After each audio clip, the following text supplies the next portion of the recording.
A few weeks ago, I was doing what I find myself doing a lot, and that's checking out StewMac's website to see if they have any new tools that they've come out with. And to my surprise, they had actually come out with a new DiamondCut series of nut slotting files, and they look super awesome. So we reached out to them, and they were kind enough to send us the entire set from 10 thousandths of an inch up to 56 thousandths of an inch, along with the file backers. And so today we're going to do a video reviewing them, showing you how they work and whether they're worth it or not. In the meantime, I had a tailor in the shop, and I figured why not replace the original nut that's on it with a bone nut. So we went ahead and removed it and made a fresh one, and we're going to get it to the point where it's ready for the slots to be cut into it and show you guys the process and how well these files work or don't work.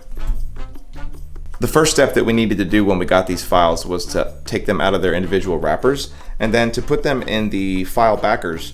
This was something that I wasn't sure that we needed, but I'm actually really pleasantly surprised at the quality of these, and I can see why they'd be important to have.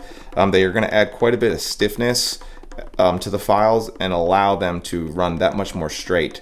So the process here is pretty simple. We're just going to loosen up these hex head brass screws and then put the file in and tighten them down. They do come in two different sizes. Some of them are meant for the wider gauge files and some of them are meant for the thinner gauge files. So you just got to pay attention to that, tighten them down, and then we can just move on with seeing how they work. Okay, so now that we've got the files inside the file backers, the first thing that I want to say is how much I definitely want to highly recommend the file backers right out of the gate. I haven't even used them yet, but it's something that I probably would not have ordered along with the files, but since they gave them to me and we put them on there, it's just quite evident. The most obvious being on the 10 thousandths and the 13 thousandths gauge files, they're very flimsy. And so for at least for those two, you definitely want the backers, because what they're gonna do is make the entire main section of the file perfectly straight and stiff. It also is gonna give you a really nice area to be able to hold and to run this thing across the file. For years, I have been using these old StewMac gauged nut slotting files, which I think these are like 2 or 3 generations old. I don't think that they've made these ones for quite a while. I could be wrong. Having used some of their other diamond coated filing systems, I know that they work so good. I have their diamond lapping stones for doing small fret levels and things like that. I also use for years now, I have been using their fret crowning tool, the 300 grit fret crowning tool, and it's just fantastic. I've probably been using this thing full time for 5 years, and it's just as sharp as it was when it was brand new, which is super cool. And so I don't see why it would be any different with these.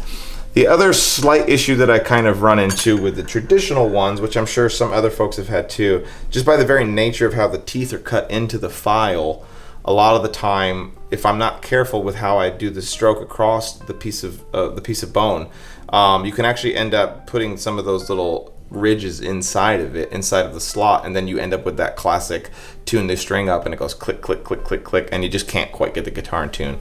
I think that what we're going to end up with these diamond files is a much smoother nut slot, and I'm excited to give them a try. So we went ahead and whipped up this nut blank. It's already set to dimension. I'm not going to bore you guys with how to make a bone nut. That's been done 100 times. All right, so now we get to do the part we've all been waiting for and actually try out these nut slotting files to see how they do. I am putting D'Addario light gauge strings on here. So they are 12 to, I've got it up here. They are 12 to 53 is what the gauge is on. So what I tend to do, and I don't know if everybody does this, is I go up one size larger. So like the high E string is a 12 thousandths. I'm actually gonna cut it with a 13 thousandths. And so like the low E string is a 54. I'm actually gonna cut it with a 56 thousandths. I have kind of learned that doing just one slightly larger size is gonna keep it from kind of pinching and binding up the string. So my thought process here is I usually start with the high E and work my way down to the low E. I'm just gonna get these things roughed into size before I actually put some strings on the guitar and then start actually getting the guitar action correct. All right, we were shooting in slow-mo and I said, Matt, put it back on regular speed because this is literally my first time using, I'm gonna turn the lights off. This is my first time doing this, and these are game changers. Like, I'm not even exaggerating at all. These are friggin' awesome. As I come in here and I'm on the 36 thousandth slot now for the D string. It's just like the tiniest little bit of pressure and I have the most perfect nut slot. And you can tell that, like, unlike the standard files that, like, I feel like a lot of times the bottom of my nut slot is actually kind of got a flat bottom on it. These ones are just really, really nice and rounded. I can just tell already out of the gate how smooth that it is and how the string's just gonna sit in there super nice. I will say there's probably gonna be a little bit of a learning curve just pressure-wise. Like if you come in here and put the amount of pressure that you put on it with a standard, the standard file, you're gonna burn through your nut really, really fast. So just wanted to give you my initial impressions, kind of doing my first few passes with this, roughing in the nut slots. These are just incredible. Okay, so that's kind of got us roughed in, and what I need to do now is just slap some strings on here so that I can kind of see how high the action is at the first fret, and then we're actually going to slowly creep down these nut slots to the correct height to get the guitar to its correct playability. But yeah, like I said, once again, just my initial impressions out of this is how much more control I have using the file backers, and then also how quickly they are. I think one of the cool designs that they did too is like on your fine files, they actually have like a higher grit. I think they're rated at like 300 grit. And then as you move up to the heavier gauge slots, they actually have a more coarse grit on them, which is nice because they're pretty even as far as like the same amount of pressure I need on the 10,000ths is the same amount of pressure I'm putting on my 56,000ths, which is a really cool thing. It's very consistent. And so what I'll do is go grab some strings, and we'll slap them on here and move on with getting it more dialed in.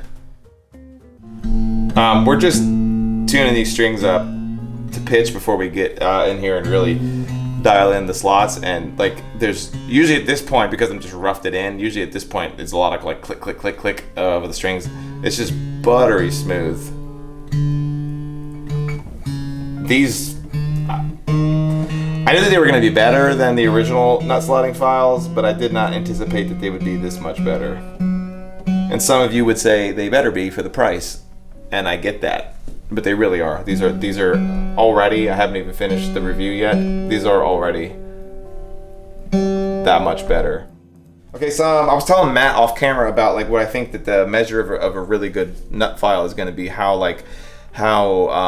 precisely I'll be able to like just do minute passes of the file to lower that string action to where I want. I do find on certain ones of my files that like I just don't know how much I can trust 1 stroke versus 5 strokes and how much that's going to lower that string action. So this is going to be the real test, as well as how smooth that slot ends up being.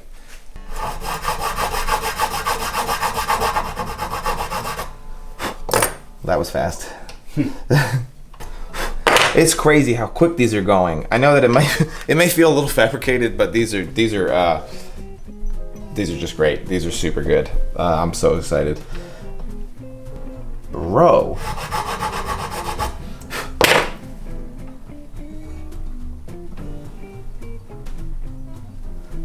So good. Okay, first thing to notice here is now that I've got the string heights where I want them is just listen to this. Like I'm gonna go through each string and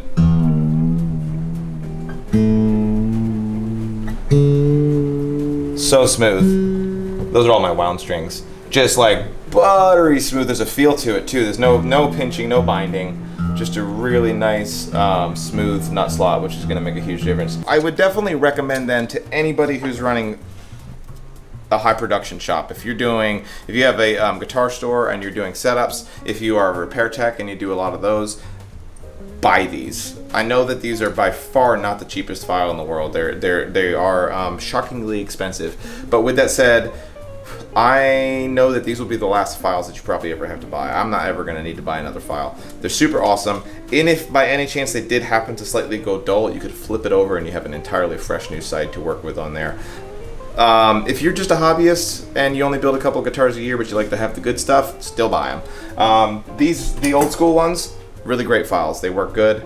You need gauged slot files to do proper setups anyway.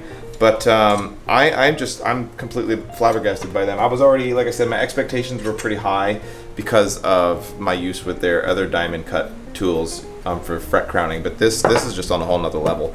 I do want to thank StewMac for sending us these tools They're just wonderful, and I highly recommend them if you've got the budget for them. And I hope you enjoyed this video, and be sure to like and subscribe, and we'll see you in the next one.